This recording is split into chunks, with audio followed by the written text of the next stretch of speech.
جو زمانہ جاہلیت کا ایک بڑا ہی صاحب خیر انسان تھا، اس کی نیکیوں سے، اس کے اخلاق سے، اس کے اعمال سے صحابہ بھی متاثر تھے۔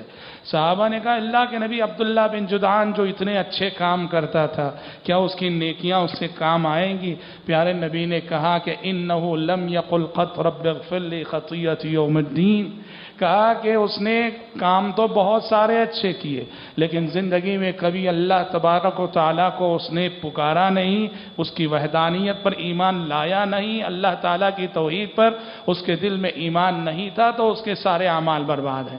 تو لہٰذا عمل کر کے گھاٹا اٹھانے والوں میں پہلی قسم ان لوگوں کی ہے جو بغیر ایمان کے عمل کرتے ہیں۔ وہیں حضرات عمل کر کے گھاٹا اٹھانے والوں کی قسم ان لوگوں کی ہے جو موحد ہیں، مومن ہیں، لیکن ان کے عمل کی بنیاد اخلاص پر نہیں۔ اللہ کی توحید پہ ایمان ضرور ہے، آخرت پر ایمان ضرور ہے، لیکن عمل کرتے ہوئے ریاکاری کے جذبات ہیں، دکھاوے کے جذبات ہیں، اخلاص ناپید ہے، تو یہ ان لوگوں کا شمار بھی انہی میں ہوتا ہے جو عمل کر کے جو ہے گھاٹا اٹھانے والے، نقصان اٹھانے والے۔ اور پھر تیسرے درجے پر، تیسرے نمبر پر عمل کر کے گھاٹا اٹھانے والے یہ وہ لوگ ہیں، مومن ہیں، ایمان والے ہیں، مسلمان ہیں، لیکن دین کے نام پہ ایسے کام کرتے ہیں جن کاموں کے کرنے کا حکم نہیں ہے، جسے ہم دوسرے الفاظ میں، سادہ الفاظ میں بدعات کہتے ہیں۔ اور حضرات آج کے خطبے میں اسی موضوع سے آپ کے سامنے گفتگو کرنے جا رہا ہوں کہ بدعات اور بدعاتی ایک ایسا شخص ہے جو بہت ہی زیادہ گھاٹا اٹھانے والا، پیسہ خرچ کر کے، زندگی خرچ کر کے، وقت لگا کے، محنت کر کے، پسینہ بہا کے، خون بہا کے، پوری زندگی وقت کر کے بھی وہ گھاٹا اٹھانے والا ہے، نقصان اٹھانے والا ہے۔ حضرات اللہ تبارک و تعالیٰ نے انہی تمام لوگوں کی طرف اشارہ کرتے ہوئے فرمایا قُلْ هَلْ أُنَبِّئُكُمْ بِالْأَخْسَرِينَ أَعْمَالًا الَّذِينَ ضَلَّ سَعْيُهُمْ فِي الْحَيَاةِ الدُّنْيَا وَهُمْ يَحْسَبُونَ أَنَّهُمْ يُحْسِنُونَ صُنْعًا۔ پیارے نبی نے صحیح مسلم کی حدیث جسے عبداللہ بن مسعود رضی اللہ عنہ نے روایت کیا ہے، امت مسلمہ میں اس فتنے کے پیدا ہونے کی طرف اشارہ کیا اور کہا کہ بدعات اور خرافات کا فتنہ یہ اس امت میں بھی پیدا ہوگا اور پچھلی امتوں میں بھی پیدا ہوا تھا۔ آپ نے فرمایا ما من نبی بعثہ اللہ فی امت قبلی، مجھ سے پہلے اللہ نے جس امت میں بھی نبی کو بھیجا، رسول کو بھیجا، تو اس امت میں اس کے ایسے صحابہ ہوتے تھے، اس پیغمبر کے ایسے ساتھی ہوتے تھے، الا کان له من امته حواریون واصحاب یاخذون بسنته ويقتدون بامره۔ ہر نبی کے کچھ مخلص صحابہ ہوتے تھے، ہر نبی کے کچھ وفادار صحابہ ہوتے تھے جو نبی کی پیروی کرتے تھے، نبی کی سچی اتباع کرتے تھے۔ آپ نے فرمایا ثم انها تخلف من بعدهم خلوف، جب نبی کے یہ سچے اور جانثار صحابہ ختم ہو جاتے ہیں، دنیا سے چلے جاتے ہیں، ان کی جگہ ایسی نسلیں آتی ہیں کہ یقولون ما لا یفعلون، ان کے قول و فعل میں تضاد ہوگا، وہ ایسی باتیں کہیں گے جو خود کرتے نہیں اور کرتے ہیں تو کیا کرتے ہیں، وَيَفْعَلُونَ مَا لَا يُؤْمَرُونَ، اور ایسے کام دین کے نام پہ کرتے ہیں جن کاموں کے کرنے کا حکم انہیں نہیں ہے۔ آپ نے فرمایا فَمَنْ جَاهَدَهُمْ بِيَدِهِ فهو مؤمن ومن جاهدهم بلسانه فهو مؤمن ومن جاهدهم بقلبه فهو مؤمن۔ جب یہ لوگ پیدا ہوں گے جن کے قول و عمل میں تضاد، جن کے عمل میں بدعات اور خرافات ہوں گے، ایسے لوگوں سے جو اپنے ہاتھ سے جہاد کرے گا وہ مومن ہے، ایسے لوگوں سے جو اپنی زبان سے جہاد کرے گا وہ مومن ہے، ایسے لوگوں سے جو اپنے دل سے جہاد کرے گا وہ مومن ہے۔ وَلَيْسَ وَرَاءَ ذَلِكَ حَبَّةُ خَرْدَلٍ مِّنْ ایمان، اور اگر بدعات اور خرافات کو دیکھ کر دل سے برا سمجھنے کا جذبہ بھی اگر انسان کے اندر سے ختم ہو جائے تو یہ دلیل ہے اس بات کی کہ اس کے دل میں رائی کے دانے کے برابر بھی ایمان نہیں ہے۔ پیارے نبی کا یہ فرمان کہ فَمَنْ جَاهَدَهُمْ بِيَدِهِ فَهُوَ مُؤْمِنٌ، یہ اشارہ ہے اس طرف کہ جس طرح پچھلی امتوں میں بدعات اور خرافات کا دورہ ہوا، اس امت میں بھی یہ ہونے والا ہے۔ اور وہیں پیارے نبی تعلیم دے رہے ہیں بدعات اور خرافات کا سیلاب جب آئے اس کے آگے کھڑے ہونا اور امت کو اس فتنے سے بچانا یہ بہت بڑا جہاد ہے۔ حضرات بدعات کی وجہ سے ہوتا کیا ہے؟ دیکھیے بدعات اور خرافات کی وجہ سے پہلی بات تو یہ ہوتی ہے کہ بدعات اور خرافات کی وجہ سے دین کی اصلی شکل بگڑ جاتی ہے۔ دین کچھ ہوتا ہے اور یہ دین کے نام پہ کرتے کچھ ہیں. اب یقین نہیں آتا ہے تو عیسائی حضرات کو دیکھیے، کرسچن حضرات کو دیکھیے، جن کے دین، جن کا جو مذہبی، جو آسمانی مذہب کے پیروکار ہیں، عیسیٰ علیہ السلام کے پیروکار ہیں، اور آج دین کے نام پہ وہ جو کچھ کر رہے ہیں، اللہ کی قسم حضرت عیسیٰ علیہ السلام کے لائے ہوئے دین سے ذرا برابر بھی ان کا تعلق نہیں. نام تو وہ عیسیٰ علیہ السلام کا لیتے ہیں، نام تو وہ انجیل کا لیتے ہیں، لیکن واللہ جو انجیل آسمان سے نازل ہوئی تھی، آج ان کے دین کا اس انجیل سے کوئی تعلق نہیں. عیسیٰ علیہ السلام جس دین و مذہب و شریعت کو لے کر آئے تھے، آج ان کی دین کا اس شریعت سے کوئی تعلق نہیں ہے. بدعات اور خرافات کی وجہ سے دین کی شکل بدل کے رہ جاتی ہے. اسی طرح سے حضرات بدعات اور خرافات کی وجہ سے یہ ہوتا ہے کہ سنتیں ختم ہو جاتی ہیں. جس معاشرے میں، جس سماج میں، جس ماحول میں، جن حالات میں بدعات کا دورہ ہوگا، اس کی ایک سزا اس شکل میں ملتی ہے. اس سماج اور اس معاشرے میں سنت مغلوب ہو جاتی ہے، سنت کی پہچان مٹ جاتی ہے، سنتیں ختم ہو جاتی ہیں. حضرت حسان بن عطیہ رحمۃ اللہ علیہ جو ایک تابعی ہیں، وہ فرماتے ہیں مبتدع قوم بدعۃ الا نزع اللہ منہم من السنت مثلها. فرماتے ہیں حضرت حسان بن عطیہ رحمۃ اللہ علیہ، جو لوگ بھی کوئی بدعت ایجاد کریں، جو لوگ بھی کوئی بدعت ایجاد کریں، اللہ رب العالمین اس بدعت کی جگہ وہاں سے ایک سنت کو اٹھا لیتا ہے. یہ چونکہ انہوں نے بدعات کو ایجاد کیا، بدعات پہ عمل کر رہے ہیں، اللہ انہیں اس شکل میں سزا دیتا ہے کہ وہاں سے ایک سنت اٹھا لی جاتی ہے. اس کو اگر آسان انداز میں آپ سمجھنا چاہتے ہیں کہ کس طرح بدعت جب آتی ہے تو سنت ختم ہوتی ہے، چھوٹی سی مثال لیجئے. ہماری بہت ساری مساجد میں ہمارے ملک کی فرض نمازوں کے بعد اجتماعی دعا کا اہتمام ہوتا ہے.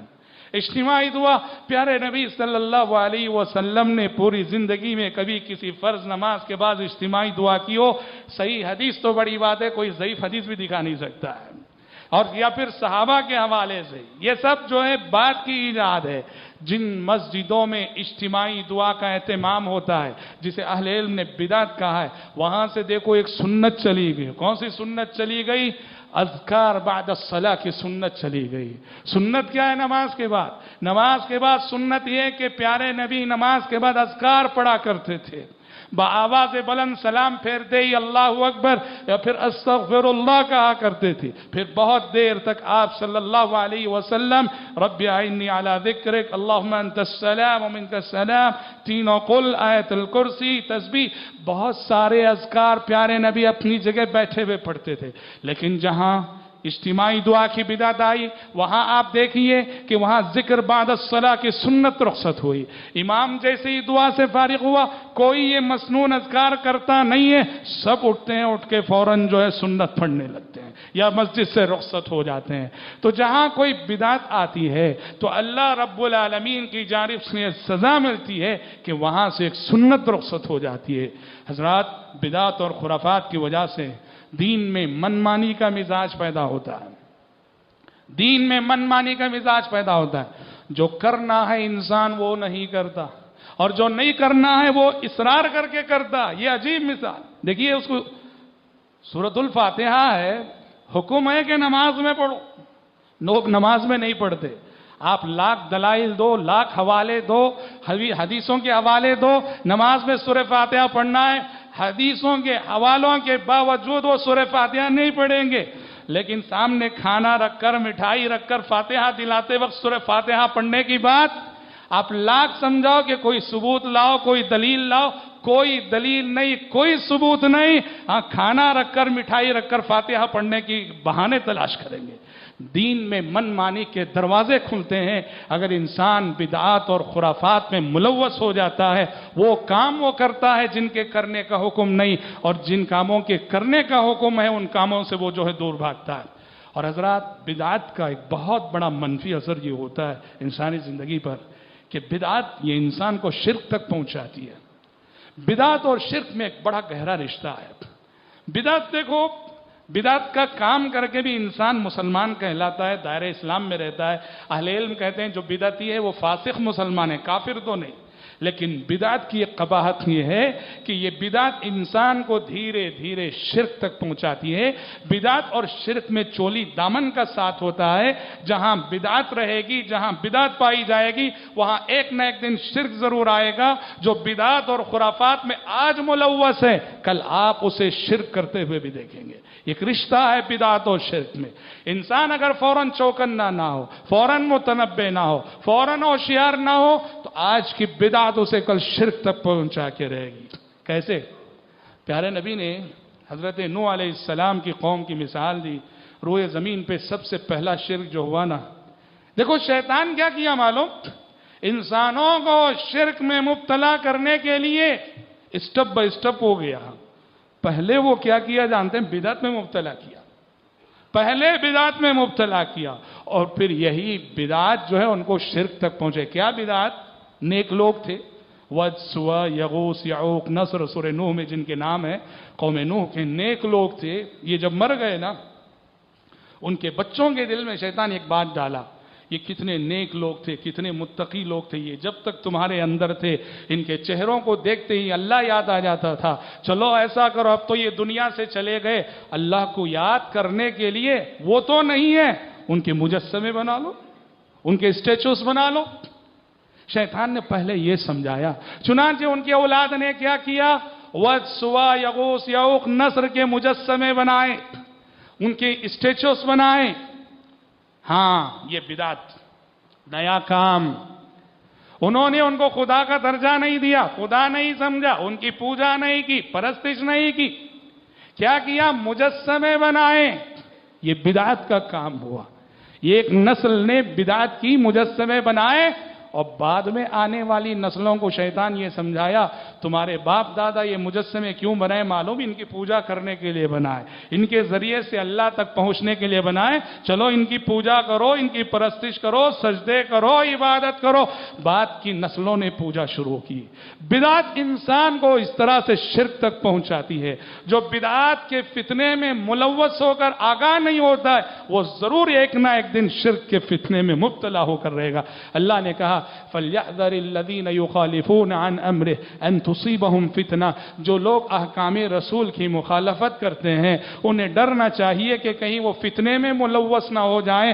کئی مفسرین نے یہاں فتنے کی تفسیر شرک سے کی ہے کہ جو سنت رسول کی پیروی سے انحراف کرے گا، اتباع سنت سے منہ موڑے گا، وہ ایک نہ ایک دن شرک میں مبتلا ہو کر رہے گا۔ پہلے مزار کے پاس جاتا ہے، کیا بولتا ہے؟ نہیں، میں بزرگ سے مانگنے کے لیے نہیں جا رہا ہوں، وہاں مزار کے پاس کھڑے ہو کے اللہ ہی سے مانگتا ہوں میں۔ وہاں جانے سے انکساری پیدا ہوتی ہے، عاجزی پیدا ہوتی ہے، اس انکساری کے عالم میں میں اللہ ہی سے مانگتا ہوں۔ پہلے وہ یہی کہہ کے مزار تک جاتا ہے کہ مزار کے پاس جا کے اللہ سے مانگنا ہے۔ آج اللہ سے مانگنے والا کل وہ مزار والے سے بھی مانگنے لگتا ہے۔ شیطان دھیرے دھیرے تدریجاً اسٹیپ بائی اسٹیپ انسان کو شرک تک پہنچاتا ہے۔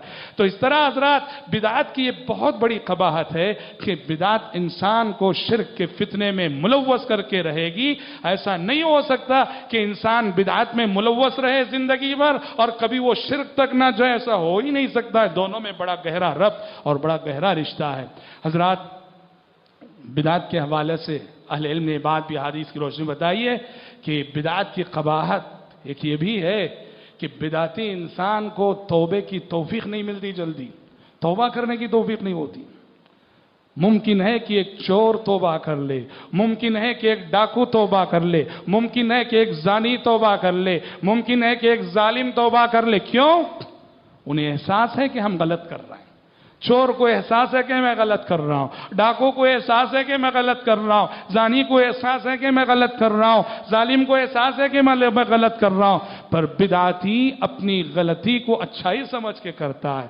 گناہ کا کام کر رہا ہے، سمجھ رہا ہے کہ میں بہت اچھی نیکی کا کام کر رہا ہوں۔ اللہ سے دور لے جانے والے کام کر رہا ہے، سمجھ رہا ہے کہ اللہ سے قریب کرنے والے کام کر رہا ہوں۔ جہنم سے نزدیک کرنے والے اعمال کر رہا ہے، سمجھ رہا ہے کہ میں جنت میں لے جانے والے اعمال کر رہا ہوں۔ اسی سوچ کی وجہ سے بدعتی انسان کو جلدی توبہ کی توفیق نہیں ہوتی، وہ انہی بدعات و خرافات میں ملوث رہ کر دنیا سے چلا جاتا جاتا ہے جو کہ ایک بہت بڑی محرومی ہے، اور آخرت کی رسوائی تو حضرات اب سب جانتے ہیں۔ بارہا آپ نے سنا کہ پیارے نبی صلی اللہ علیہ وسلم جب حوض کوثر پہ جام کوثر پلا رہے ہوں گے تو یہ اتنے محروم لوگ ہیں کہ پیارے نبی صلی اللہ علیہ وسلم کے دست مبارک سے جام کوثر کا پینا انہیں نصیب نہ ہوگا، اور حشر کی اس عدالت میں ساری مخلوق کے سامنے پیارے نبی کی زبانی انہیں ڈانٹ سننی پڑے گی، پھٹکار سننی پڑے گی، جب پیارے نبی اپنے ہی امتیوں کو یہ کہہ کے انہیں جو ہے بھگا دیں گے وہاں سے،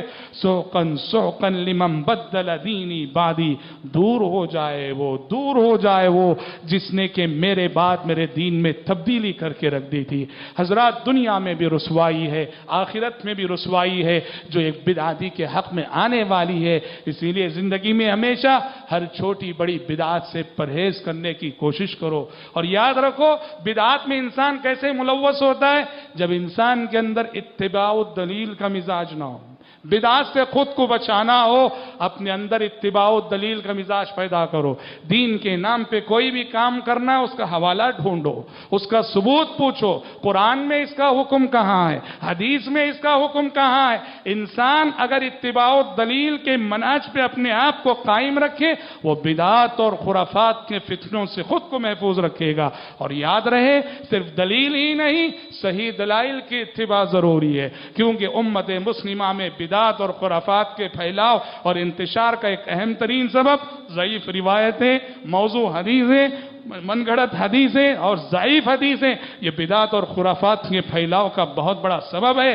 انسان اپنے آپ کو اتباع الدلیل کے مزاج کا پابند کرے اور صحیح احادیث کی اتباع کا پابند کرے تو وہ بدعات کے فتنوں سے محفوظ رہ سکتا ہے، ورنہ اگر اتباع الدلیل کا مزاج نہ ہو، دین کے نام پہ ہر کس و ناقص کی بات اگر وہ قبول کرنے لگے تو اسی کو شریعت اہوائے نفس سے تعبیر کرتی ہے، فَإِن لَّمْ يَسْتَجِيبُوا لَكَ فَاعْلَمْ أَنَّمَا يَتَّبِعُونَ أَهْوَاءَهُمْ۔ اے پیغمبر اگر یہ آپ کی بات پہ لبیک نہیں کہتے ہیں، آپ کی بات پہ سمعنا و اطعنا نہیں کہتے ہیں، آپ کی بات کو اگر یہ قبول نہیں کرتے ہیں تو در حقیقت یہ اپنے نفس کے پجاری ہیں، اپنی خواہشات کی پرستش کر رہے ہیں، اپنی خواہشات کے پیچھے یہ چل رہے ہیں۔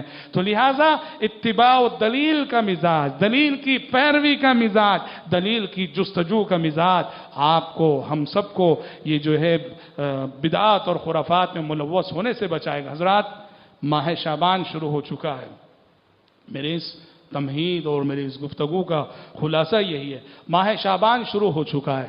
شعبان کا مہینہ شرعی نقطہ نظر سے یہ اس کی فضیلت یہ ہے کہ پیارے نبی صلی اللہ علیہ وسلم چونکہ رمضان بالکل قریب ہے، شعبان کی آمد یہ گویا رمضان کی یاد دلا دیتی ہے، رمضان کا اشتیاق پیدا کر دیتی ہے۔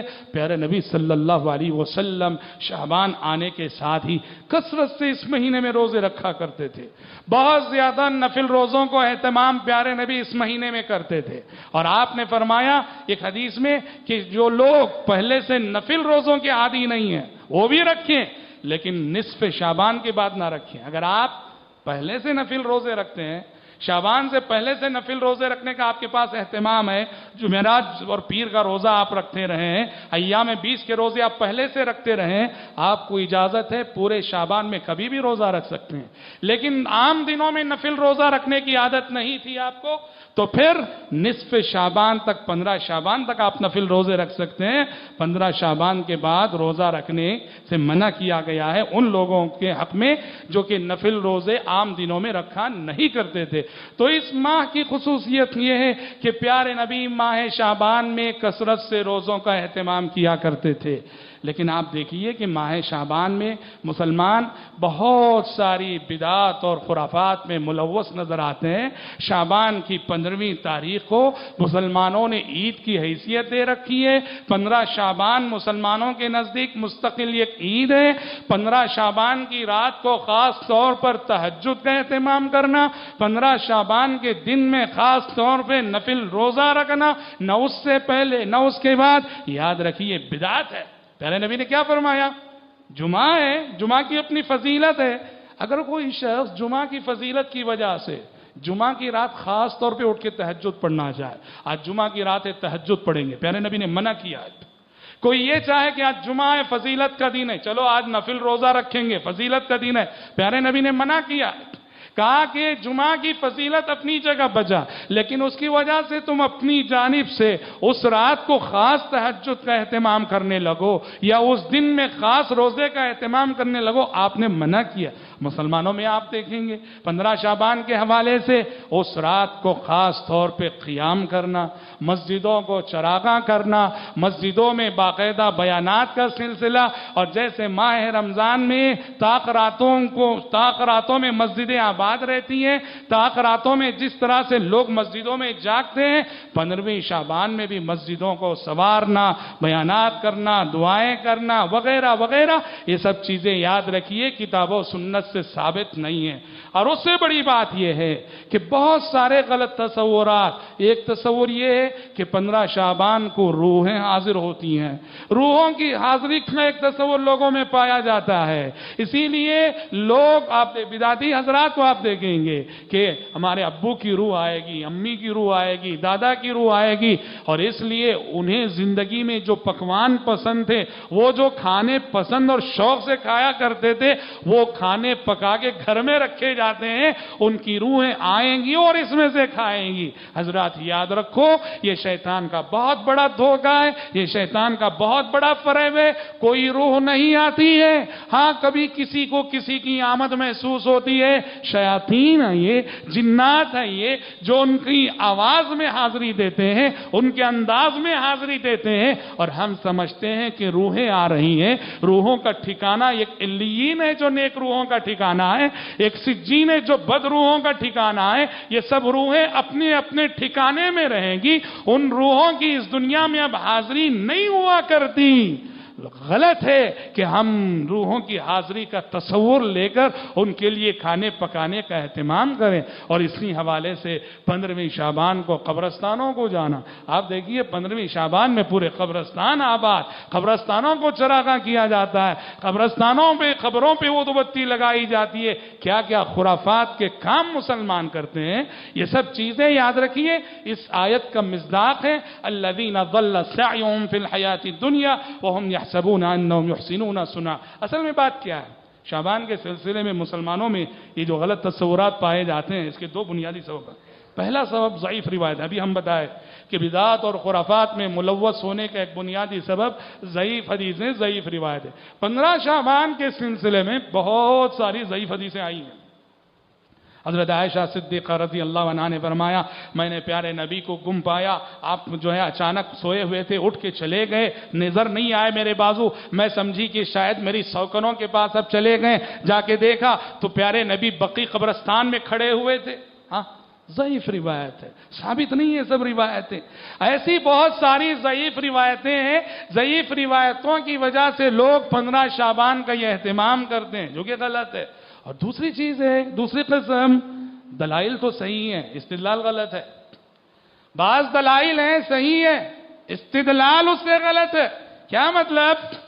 لوگوں نے 15 شعبان کے سلسلے میں گفتگو کرنے والے، 15 شعبان کے سلسلے میں تقریریں کرنے والے، ان سے یہ چوک ہوتی ہے، بھول ہوتی ہے، شب قدر جو کہ رمضان میں ہے، شب قدر کی ساری فضیلتیں اٹھا کے شب برات پہ فٹ کرتے ہیں۔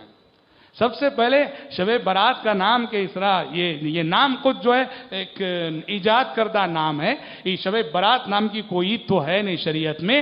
قرآن کی وہ آیتیں جن میں اللہ رب العالمین نے فضیلت بتائی ہے شب قدر کی، وہ ساری فضیلتیں اٹھا کے 15 شعبان کی رات پہ فٹ کرتے ہیں، غلط ہے۔ اللہ تعالیٰ نے سورہ دخان میں فرمایا حامیم والکتاب المبین انا انزلناه فی لیلۃ مبارکۃ انا کنا منزلین فیہا یفرق کل امر حکیم، کہ ہم نے اس قرآن کو ایک مبارک رات میں اتارا ہے، اور اس مبارک رات میں تمام معاملات کے فیصلے ہوتے ہیں۔ یہ کون سی رات ہے؟ قرآن خود کہتا ہے نزول قرآن کی رات یہ شب قدر ہے، انا انزلناه فی لیلۃ القدر وما ادراک ما لیلۃ القدر لیلۃ القدر خیر من الف شہر۔ تو شب قدر میں اللہ نے قرآن اتارا ہے، تو سورہ دخان کی ان آیتوں کا مصداق بھی شب قدر ہے، اور وہ شب قدر ہی کی خصوصیت ہے کہ فیہا یفرق کل امر حکیم، کہ آئندہ سال بھر کے فیصلے شب قدر میں ہوتے ہیں۔ اسی لیے کہا جاتا ہے جو شب قدر آتی ہے ہے خاص دعا کرنا چاہیے، دعاؤں کا خاص اہتمام ہونا چاہیے، اس لیے کہ اس رات پورے سال کے فیصلے ہو رہے ہوتے ہیں، اپنے حق میں خیر کے فیصلوں کے لیے دعا کرنی چاہیے۔ یہ ساری فضیلتیں اٹھا کے جو ہے شب برات پہ فٹ کر لیتے ہیں، اور لوگوں میں مشہور ہوتا ہے کہ شب برات کی رات جاگ کر انسان خاص دعائیں کرے گا، اہتمام کرے گا تو اس کا سال پورا اچھا گزرے گا۔ حضرات پرہیز کیجئے، یہ سب بدعات ہیں، خرافات ہیں، علم سے ہٹی ہوئی باتیں ہیں، اہل علم سے رجوع کیجئے، صحیح دلائل کی پیروی کیجئے، اور دین کے نام پر اس بے دینی کے کھیل سے اپنے آپ کو بچائیے، اور اس کے لیے ضروری ہے کہ آپ علم سے جڑیں، علم سے جڑیں، سنت کو جانیں، بدعات کو جانیں۔ سنت اور بدعات کی تمیز اور پہچان جب آئے گی، ان فتنوں سے بچنا آسان ہوگا۔ پیارے نبی صلی اللہ علیہ وسلم نے زندگی کے آخری ایام میں جو قیمتی نصیحتیں اپنی امت کے لیے فرمائی ہیں، اس میں سے خاص نصیحت یہی اتباع سنت کی ہے۔ آپ نے فرمایا وعظنا رسول اللہ صلی اللہ علیہ وسلم موعظة بلیغة ذرفت منها العیون ووجلت منها القلوب۔ عرباض بن ساریہ رضی اللہ عنہ کہتے ہیں ایک مرتبہ پیارے نبی نے بڑی فصیح و بلیغ نصیحت فرمائی، ایسی نصیحت کہ دل کانپ اٹھے، آنکھیں بہہ پڑی، سب صحابہ رونے لگے۔ فقلنا یا رسول اللہ کأنها موعظة مودع فأوصینا، ہم نے کہا کہ اللہ کے نبی لگتا ہے کہ آپ دنیا سے بہت جلد جانے والے ہیں، آپ کی گفتگو کا انداز، آپ کی نصیحت کا انداز بتا رہا ہے کہ شاید اب دنیا سے آپ بہت جلد رخصت ہونے والے ہیں، لہٰذا رخصتی سے پہلے اہم نصیحت کر جائیے، وصیت کر جائیے۔ آپ نے فرمایا اوصیکم بتقوی اللہ، میں تمہیں اللہ کے تقوی کی وصیت کرتا ہوں، والسمع والطاعہ، اور اپنے امیروں کی اطاعت و فرما برداری کی وصیت کرتا ہوں۔ فإنه من يعش منكم بعدي فسيرى اختلافا كثيرا، آپ نے فرمایا تم میں سے جو لوگ میرے بعد زندہ رہیں گے وہ بہت سارے اختلافات دیکھیں گے۔ ان اختلافات سے بچنے کی سبیل کیا ہے؟ ان اختلافات سے بچنے کا راستہ کیا ہے؟ آپ نے فرمایا علیکم بسنتی وسنت الخلفاء الراشدین المہدیین، میرے طریقے کو لازم پکڑنا، ان خلفاء راشدین کے طریقے کو لازم پکڑنا جو کہ ہدایت یافتہ ہیں۔ تمسکوا بہا، اس سنت کو، اس راستے کو مضبوطی سے تھام لو۔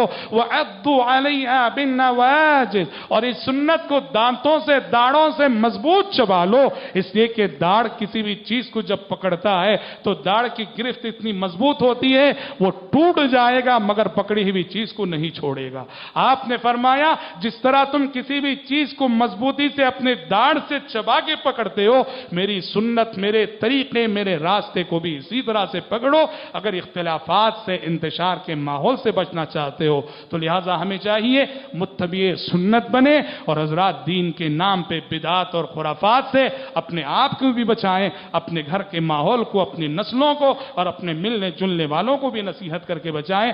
دعا ہے رب العالمین سے اللہ تبارک و تعالی مجھ کہنے والے کو اور آپ سننے والوں کو دین کے سلسلے میں اتباع الدلیل کی توفیق ہم سب کو نصیب فرمائے، کتاب و سنت کی سچی پیروی کی توفیق ہم سب کو نصیب فرمائے، ہر قسم کی چھوٹی بڑی بدعات اور خرافات سے اللہ ہم سب کی، آپ سب کی حفاظت فرمائے، آمین۔ بارک اللہ لنا ولکم فی القرآن العظیم ونفعنا وإياكم بما فيه من الآيات والذكر الحكيم إنه تعالى جواد كريم ملك بر رؤوف رحيم رب حليم۔